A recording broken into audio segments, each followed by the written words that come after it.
¿No está cansado de oír historia tras historia acerca de cómo la tecnología separa? ¿O cómo amigos o familiares se sientan a la misma mesa, inmersos cada uno en conversaciones vía BlackBerry, en lugar de charlas cara a cara? ¿No quisiera, al menos por una vez, una historia en la que la tecnología, en vez de separar una a personas que no se habrían comunicado en el mundo real? ¿Sí? ¿Tienes 5 minutos?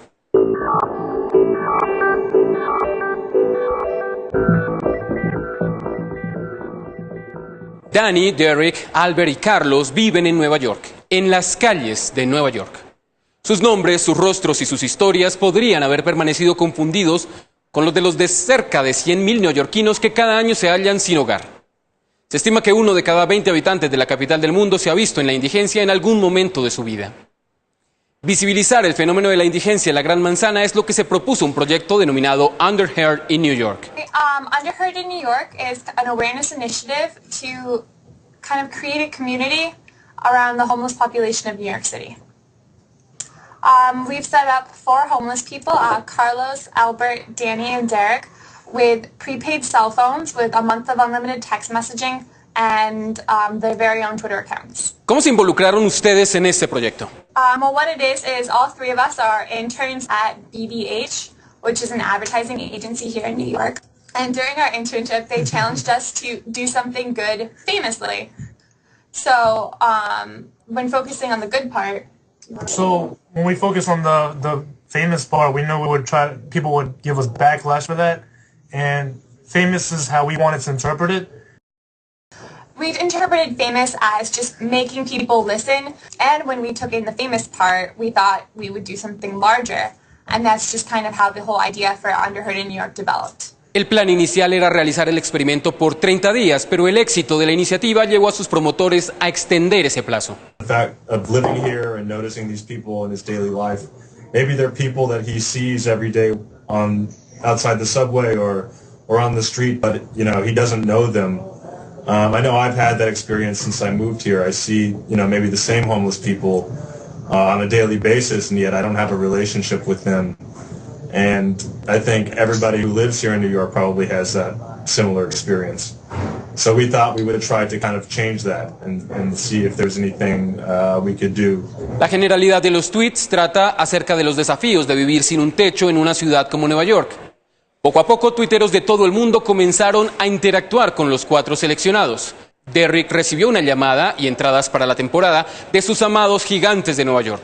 A Carlos le obsequiaron una tarjeta de metro y un espacio en una oficina para que siga teniendo acceso a Internet. Y un tuitero australiano pagó por Albert 2 multas de tránsito que podrían haberlo llevado a la cárcel. Tanto Derrick como Danny han hallado posibilidades de empleo. Con todo, el hito del proyecto fue el reencuentro de Danny con su hija. Danny had mentioned that he hadn't seen his daughter since 2000 and that he had been looking for her.